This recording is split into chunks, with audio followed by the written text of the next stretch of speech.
Silk is among the most beautiful materials ever woven by man. Legend has it that over 4,000 years ago, the Chinese empress Shi Lingshi noticed that caterpillars on her mulberry trees spun a fiber for their cocoons. This could be woven on a loom of her design into a material as fine as gossamer or as tough as canvas. The queen of fibers became a mainstay of China's economy. The Great Silk Route developed, along which merchant caravans brought loads of silk westward from the empire across the deserts and mountains of Central Asia to Europe. The Chinese guarded the secrets of silkworm breeding for more than 2,000 years.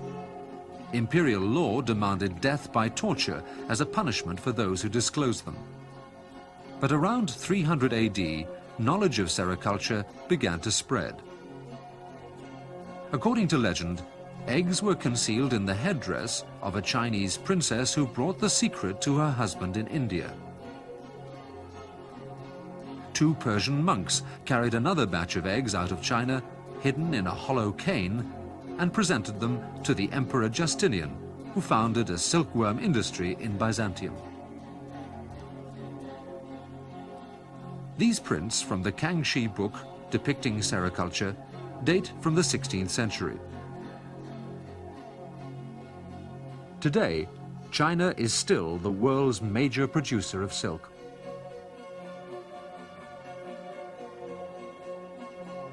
Sericulture was introduced to England from France in the 17th century. It failed because the variety of mulberry on which the caterpillars fed was not suited to the climate. Today, it has been successfully revived at Compton House in Dorset, home of the Lullingston Silk Farm and Worldwide Butterflies. I thought it was definitely going to be cold. Mulberry leaves are the staple diet of silkworms. At Compton House, they grow a variety of white mulberry called Ossidian, produced from fast-growing suckers which are pruned twice a year.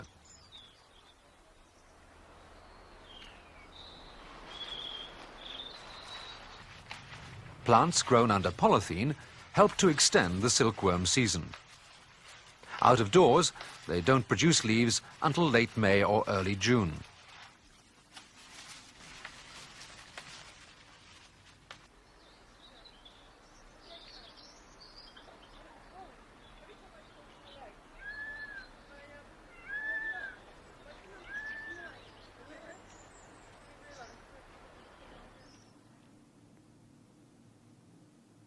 The female silk moth lays 400 to 500 eggs. The larvae hatch after about 14 days.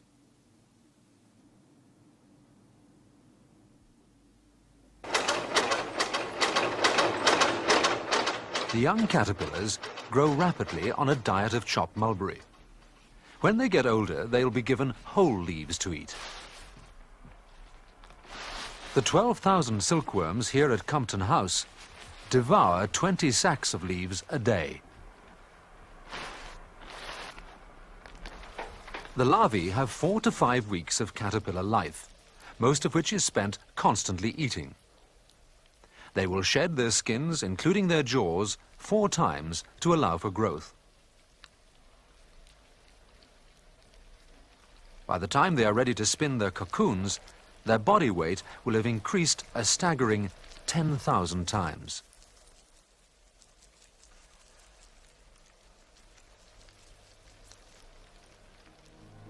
Larvae about to spin stop feeding and become restless. The caterpillar then constructs a scaffold to support its cocoon. From its spinnerets emerges a smooth, lustrous, semi-liquid protein mixture coated with a gummy substance called sericin, which hardens into a fiber.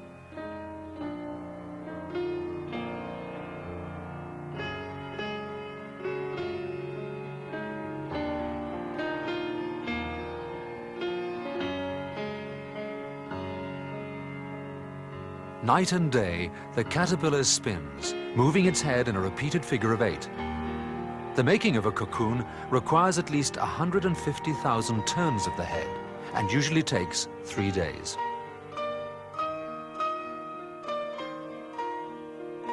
A proportion of cocoons is selected for breeding stock.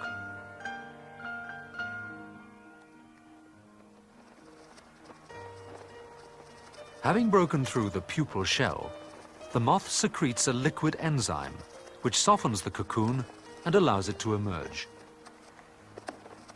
The silk moth, Bombyx mori, no longer exists in the wild, although a related wild species is found in China and Japan. It has lost its ability to fly.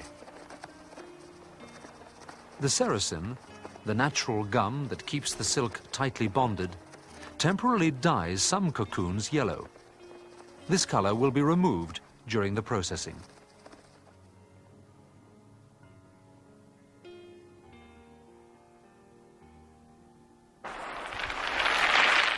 Pupae inside the cocoons destined for reeling are stifled by heat to prevent the emerging moths severing the continuous silken thread.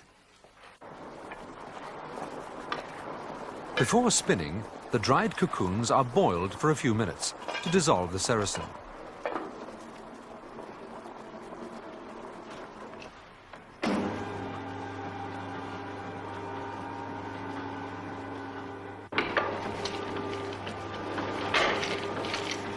In the reeling room at Compton House, the mechanical brush finds the ends of the silk on the cocoons. Several strands of silk come away from the cocoons at this stage.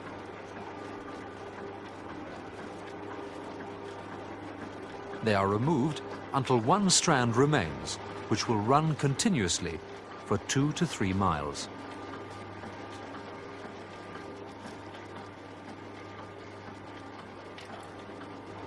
The reeling machine was built half a century ago to an Italian design and is the only one in Britain. Each of the nozzles is threaded with a wire onto which 8 cocoons are attached. Nothing is discarded. Even the waste floss will be carded like wool or cotton and spun.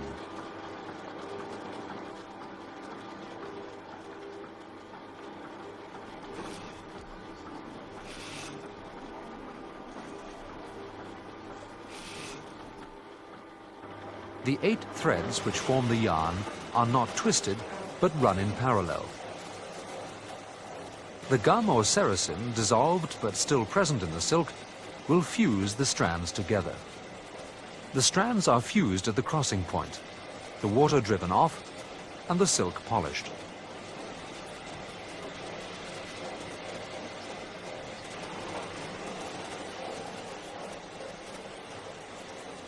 Because silk is so strong, the strands rarely break. Compared with steel of equal density, it is 3 times stronger.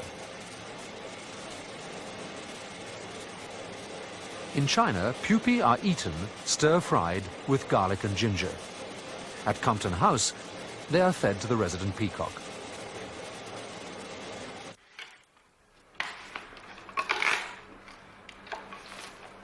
The skeins are examined for breaks, and also to make sure they are evenly wound.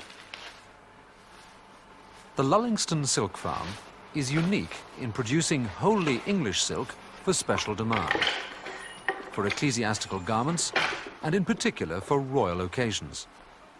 The robes for the investiture of the Prince of Wales were made from Lullingston silk.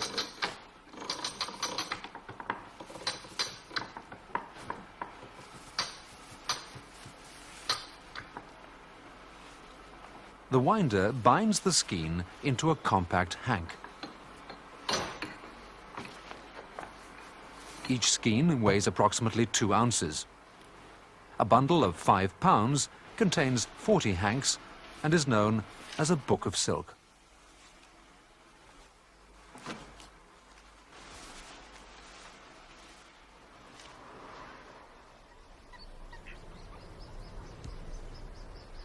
On the River Test in Hampshire, the Whitchurch Silk Mill receives the hanks of raw silk.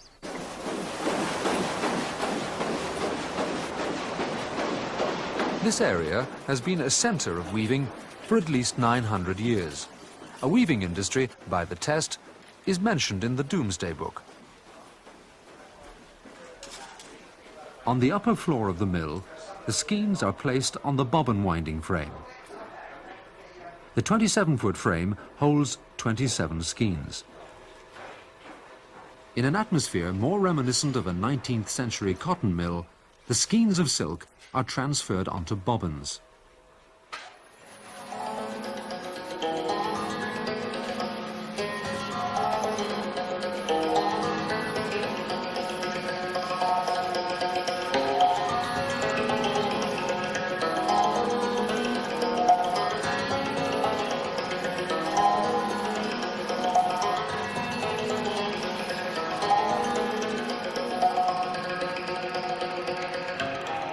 Several hundred bobbins are placed on a large wooden creel. The threads pass through a series of 3 metal reeds on their way to the warping mill.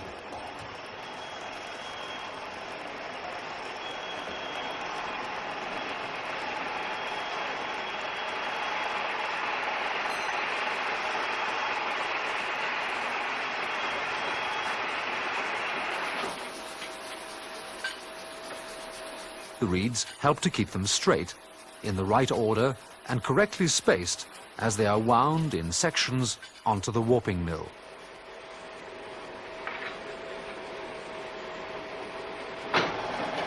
While the warp is wound off the mill and onto the loom beam, it is constantly checked for snags and breaks, which are repaired and additional yarn is run in. The usual length of warp for silk is 400 yards at either 18 inches or 36 inches wide.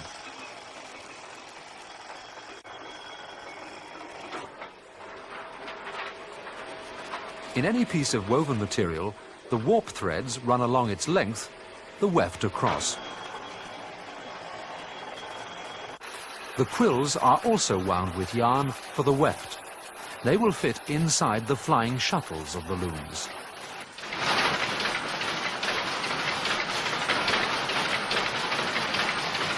The looms here at Whitchurch wove 200 yards of Lullingston white silk for Princess Diana's wedding dress.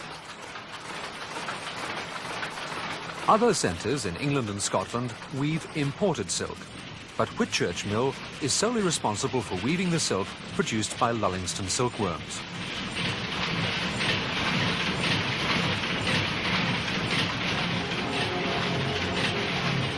The shuttle, loaded with silk for the weft, is shot through avenues in the warp called sheds.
The undyed silk goes to textile centres like Crayford in Kent, where the silk printing firm of David Evans stands on the River Cray. It's here that the Derby and Madder handkerchiefs, beloved of Victorian snuff-takers, are still printed. The firm's production manager and one of its most experienced block printers is Bob Crane. I started work with David Evans in 1951, straight from school, washing off pots in the colour house.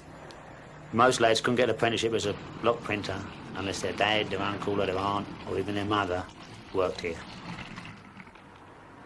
I was lucky. I was one of the few boys who was taken on without having relations here. It was a very oldie worldy firm.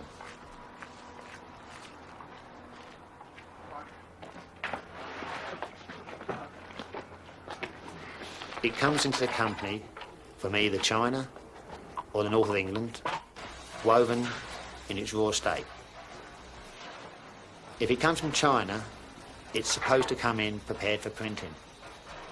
Fife and Macclesfield cloth comes to us in its grey state, which has got all the impurities in it as it comes off the loom, more like cardboard than silk. But we prepare all our own silk.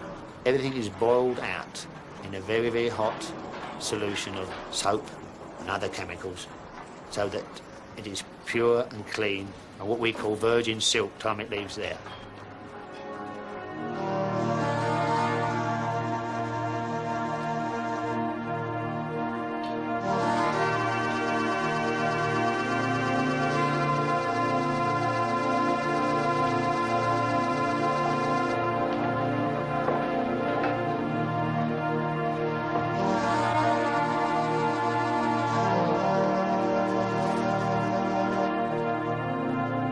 We even have to rinse it thoroughly after we washed it to get rid of all the soap.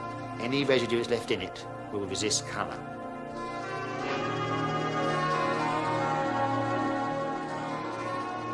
Then it's either used in its white state or is dyed.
The silk will now go to preparation for printing.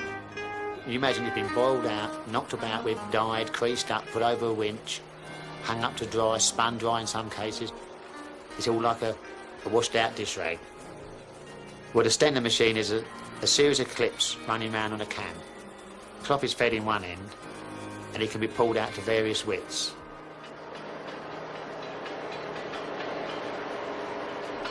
You must have our thread straight. And you start off about 30 inches wide. The steam softens it and it gradually feeds out till it reaches its limit, which is 36. The very clever operators who will know how to handle silk, he's got to know the right tension. They flatten it and get the thread straight. So that it will tear straight across the piece, not zigzaggy, or you get a kinky tie. Modern screen printing is a process which enables dyes to pass through a stencil and onto the fabric. Alternate sections are printed to avoid smearing the edges. Each screen of the design carries a separate colour. The speed and efficiency of screen printing is helping to defeat the old hand block process which has been used by David Evans and Company for more than 150 years. For both screen and hand block printing, a special gum is prepared which will be added to the die so that the designs will not spread or bleed on the material.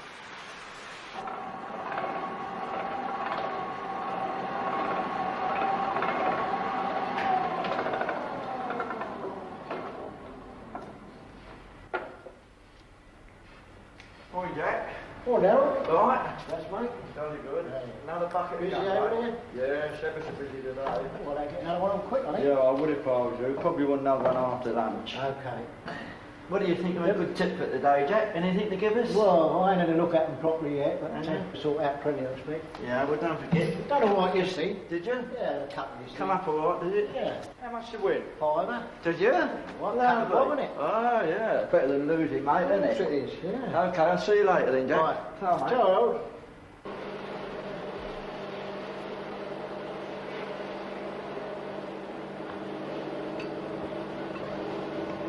There is nothing haphazard in the blending of the colors. Constant accuracy is needed to repeatedly mix the same shades.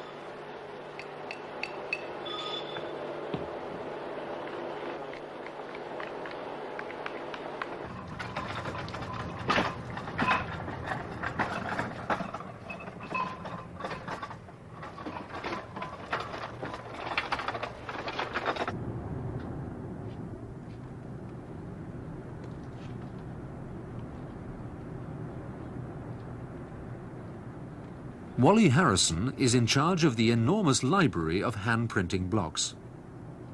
The earliest blocks at David Evans were brought over to England from the continent.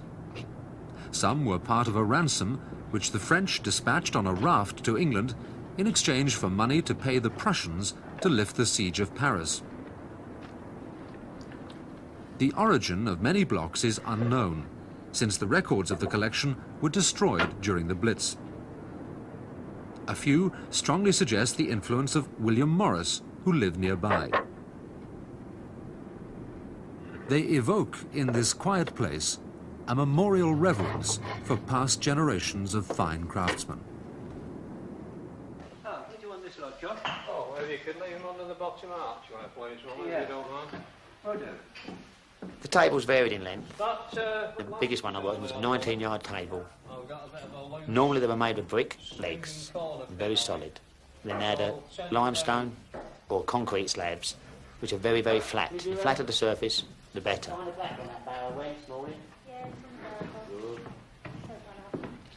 have to give this table a varnish if we can when I get the chance.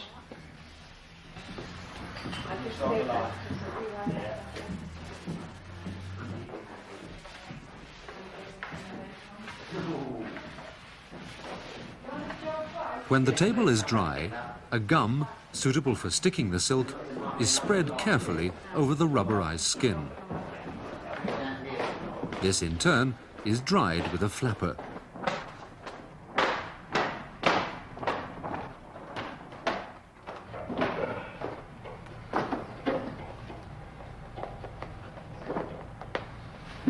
So, try and get this piece done if I can before dinner. Yeah. I've got 5 colours and I've got a length to do this afternoon.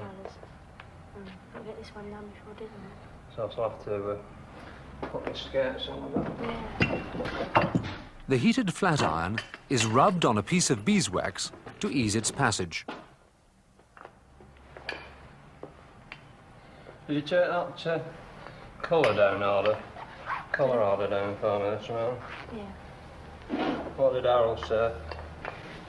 He said he'd do it as soon as possible. John Greenwood, the block printer, served his apprenticeship in Macclesfield, Cheshire, and worked there for a number of years. When hand block printing ceased in the Midlands, he came to Crayford.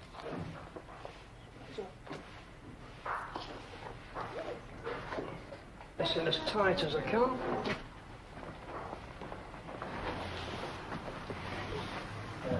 Scratch on the iron. Yes, I'll have to give that a scrape up on the rail before we go further down the feed.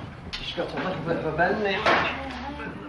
All the threads in the material must be straight and checked to see that there are no wrinkles. Not bad at all, no. The heat of the flat iron causes the silk to stick by melting the gum beneath. Just lift it a bit, Wendy, so just follow it down, it'll just secure it.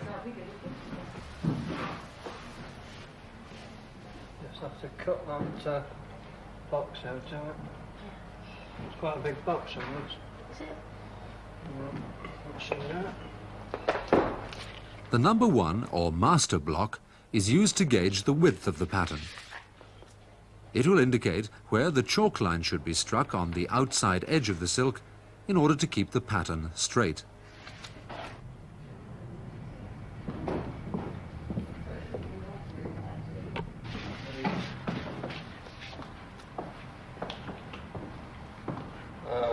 Top mark there, Wendy.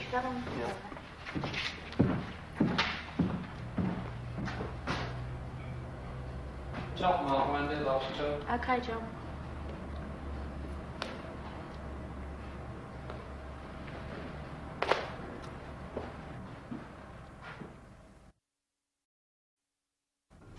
In block printing, a special frame called a sieve holds the colour.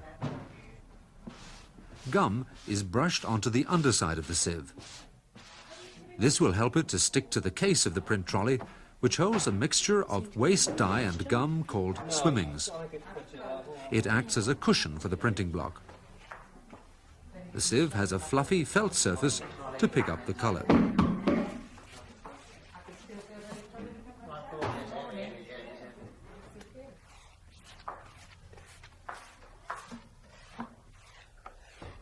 I don't think this is going to be far up actually. Oh, I just knocked this pin, I think. But, The pitch pins at each corner of the block will leave behind a tiny pinhead of colour on which the printer can drop his block time after time. a bit of chalk on the pin.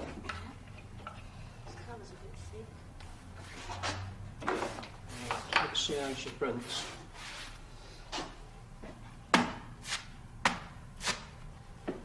That's pretty good.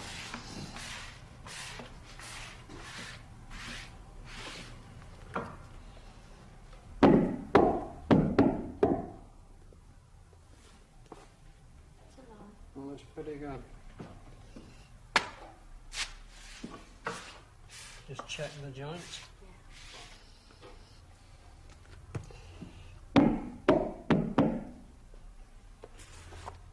Yeah, the repeat looks fine, yeah.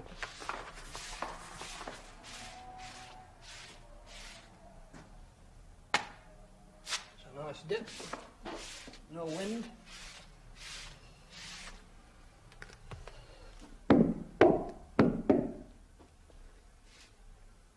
That's fine.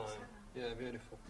Just a little bit about every 3 blocks. In the old days, 2 Whitney blankets were laid between the stone surface and the rubberized skin to impart the right amount of give. Considering the edge of the pattern, it's not printing bad at all.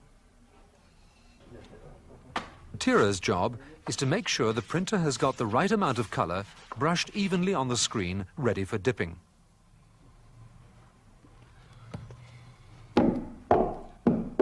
Have we got the blotch colour ready for tomorrow morning? And I've seen Tira's in tears I'll have to where she couldn't get it right. just check. And she's more crying at temper, and the bloke was nagging her to get it right. You know, come on, girl, you ain't get that right. What's the matter with you? You know, I had a row with the old man this morning. Let's get it right. She was a good 40% of the task. Those are new brushes what you've got there, what do you like? Yeah, they're all right. Better because the others, the last lot of brushes we had, the bristles kept coming out in the surface. These are all right. The art was to get that so you couldn't see a joint and it looked dead even. That old saying was like it grow there. And that was a good Tira. Just a little more on, please, will you?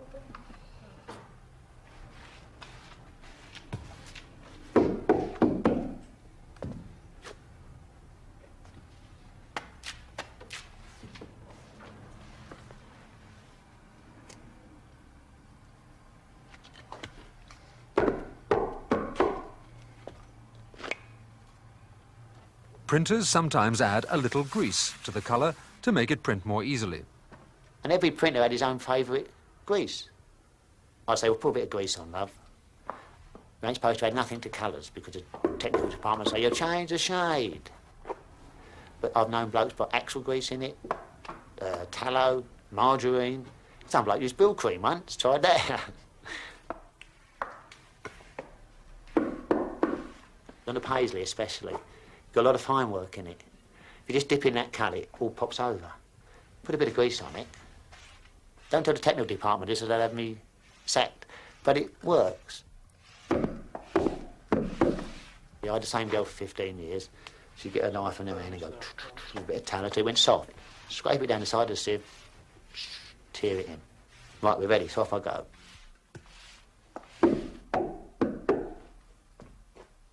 We look at it together. She lean over the carriage. What's the matter? I said, all right.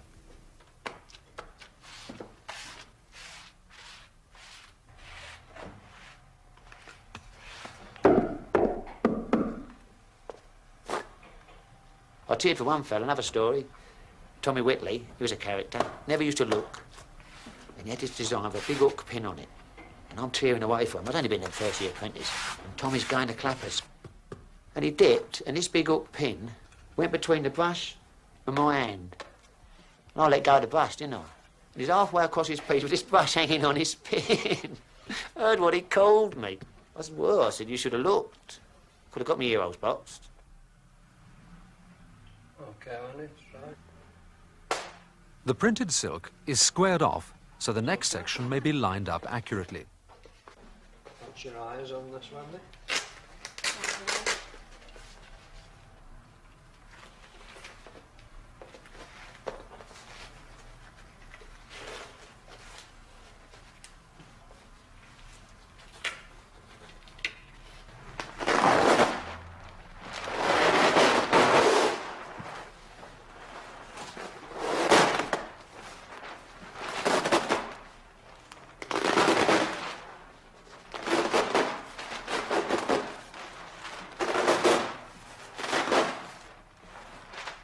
Okay, Wendy? Nice and easy.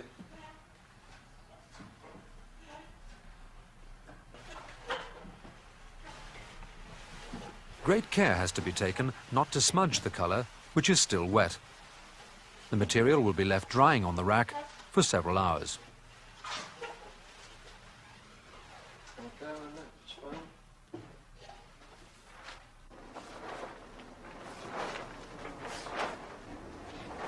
Colours are now dry, but not fast. The material is wound between layers of hessian to prevent the silk touching and marking off.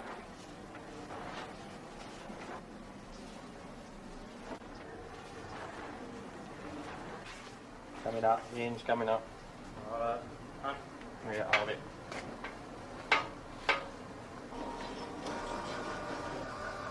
The silk is lowered into a chamber where it is steamed for 1 hour at 190 degrees Fahrenheit to fix the colours.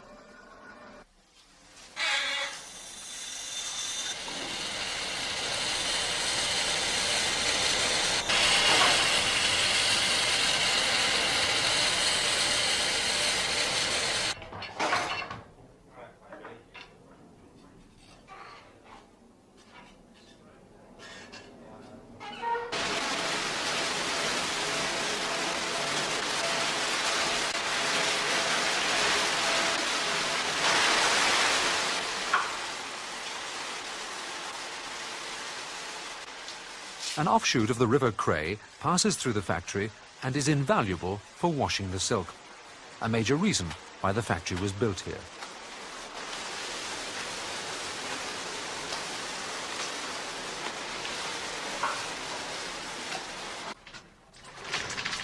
These brightly coloured lengths in the drying room are destined for the secret madder process.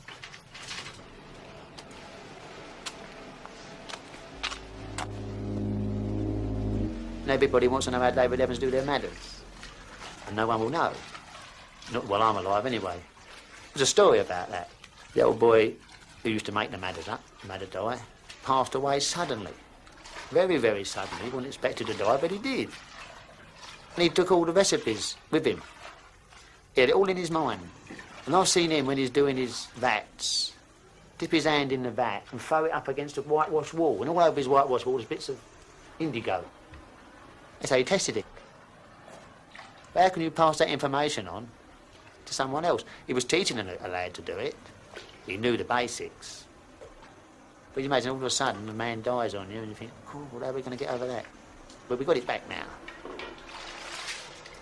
Dye from the madder root was used for the wrappings of Egyptian mummies and is one of the oldest methods of dyeing known to man.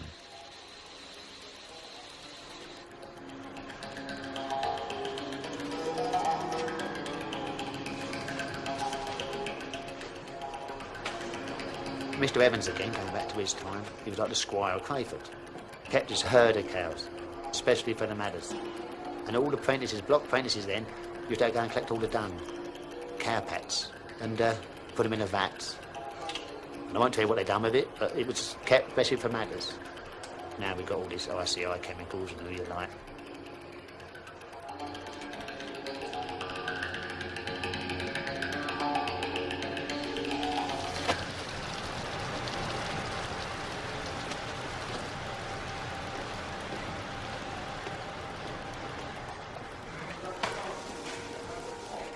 Their strident colours softened by the madder process, these printed squares look like crumpled cotton. There's a couple more of these yellow glycerines coming through again. I think they're for dipping green. That's right, yes, yeah. So there's, well, the reds are pretty... More squares of vividly coloured silks are ready for the dye bath. I've had a good look through them. Oh, yeah. And they're pretty even. Pretty even, so yeah, good. it's okay. Oh, fine. What about those? Oh, this is pretty good, actually, yeah. The lists are very good on these. No spots on the list? The subtle shades and dusty effect are the distinctive hallmark of the real ancient madder.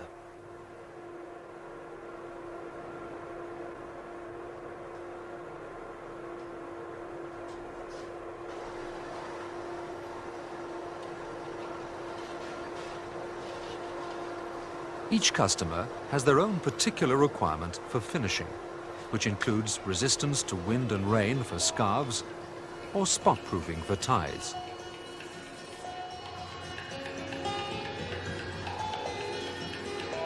The silk is inspected many times on its long journey through the factory.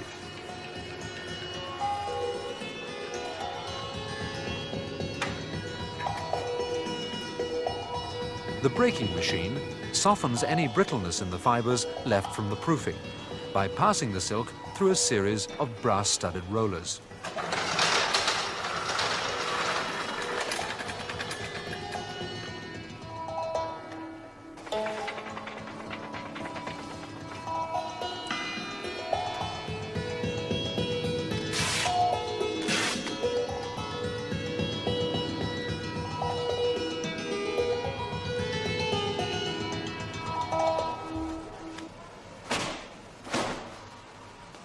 Banging out, which helps to relax the fibres in the material, is a skillful process and takes years to acquire.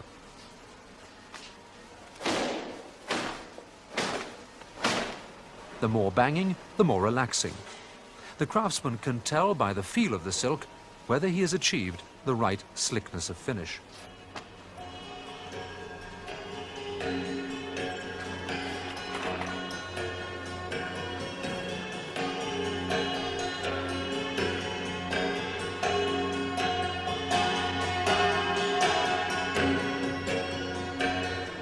The Queen of Fibres now appears in her full glory.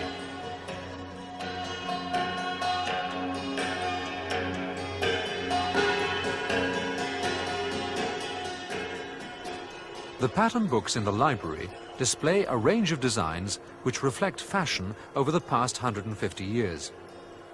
Examples include Art Nouveau, Art Deco, florals, and geometrics.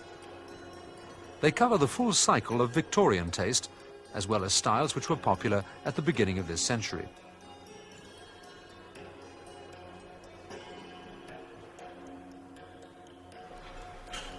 In order to make a set of blocks, the design is separated into the different color elements of the pattern. To allow the designers and the printers maximum flexibility, the block maker employs all the known skills of a tool maker. To create a design which had many repeats on a hand-printing block, he began to make molds from which he could cast plates again and again. These plates were designed to fit side by side on a block without interrupting the flow of the pattern. Peter Stewart, master blockmaker, explains how this is done. The mould is a piece of lime wood which has the end grain surface very smoothly sandpapered. The design is then either traced, drawn or printed onto that surface.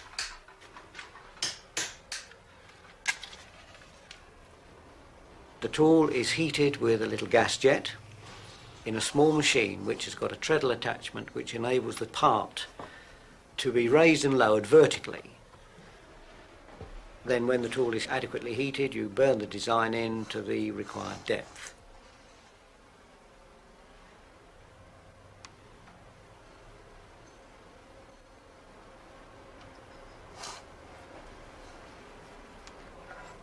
In all these processes, one had to actually make the tools which will follow every single shape of that design. So you go right back to basics in jig making, file making, chisel making, burning tool making.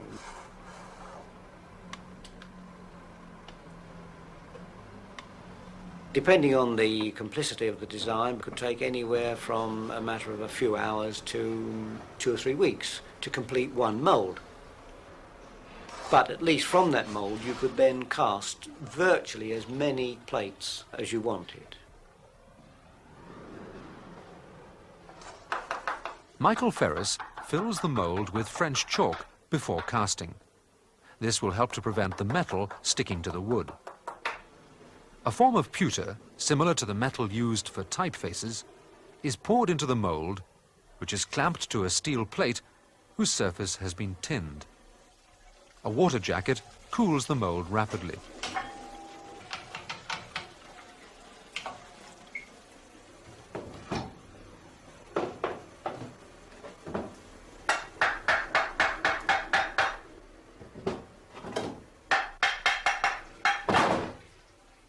If the surface of the steel plate has been incorrectly tinned, the casting will remain lodged in the mould or cannot be stripped from the plate.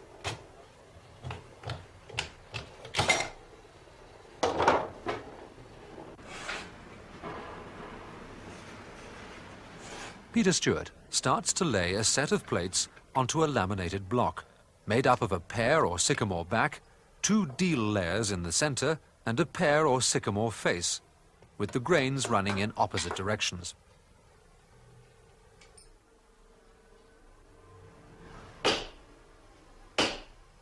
The block of wood is scribed very accurately with lines in square and parallel.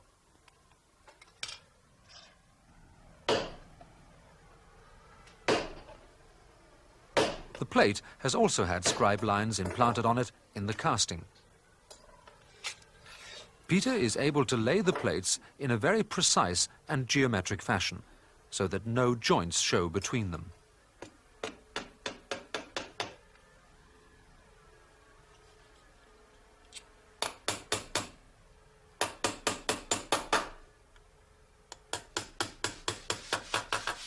Once the castings have been laid, they are levelled with a piece of oiled sandpaper and the burrs removed.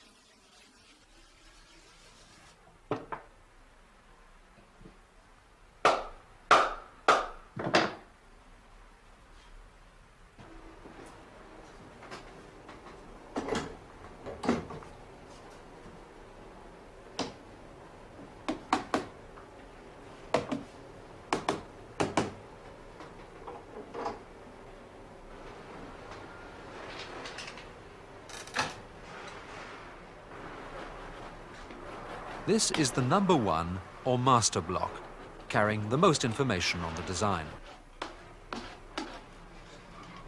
It is placed in the fitting frame so that a print image of the face can be transferred onto the Perspex window.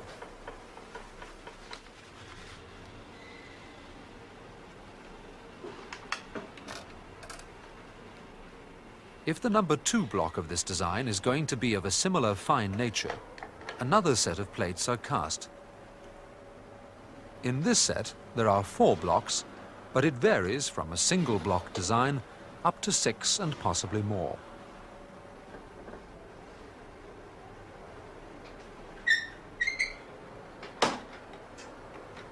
The impression of the number 1 block on the Perspex will allow the plates on the number 2 block to be set perfectly within the design.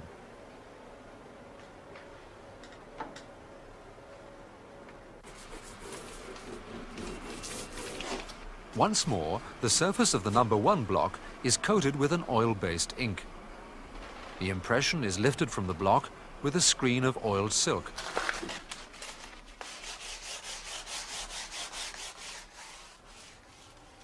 And is transferred onto yet another virgin block. This block will be hand-carved.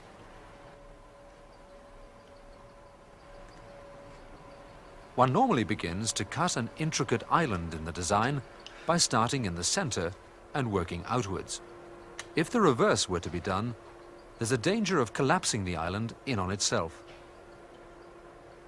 The ideal wood for block carving is pear. Sycamore is also widely used. The block maker has to make all his own tools. Several sets of shears, tweezers, dozens of files, and literally hundreds of chisels and gouges. A pin or coppered block is also to be included in this set. The pins required are made from a length of wire which is drawn through a special hole or die to produce the shape required.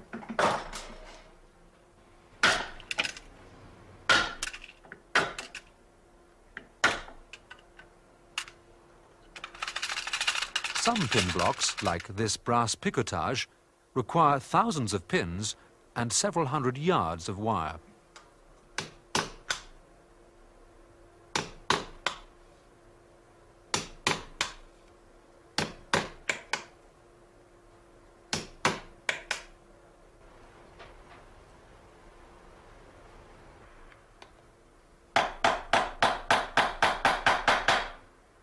Copper pins are difficult to drive into the block, but are more easily drawn and shaped than brass. Each pin will carry a dot of colour. When the block is finished, it will look something like this.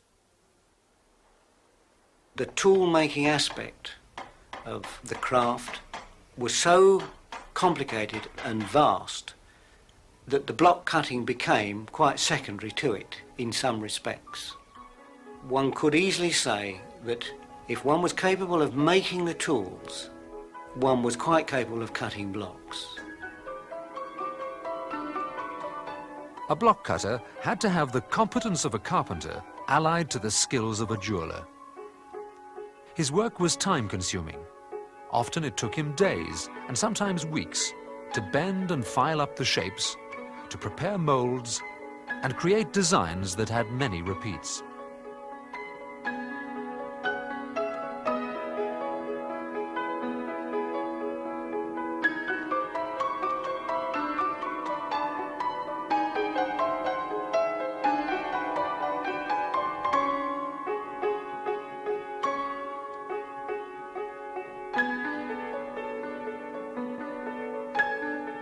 David Evans and Company continue their tradition by screen printing silk. Sadly, the block making and hand block printing has come to an end at Crayford.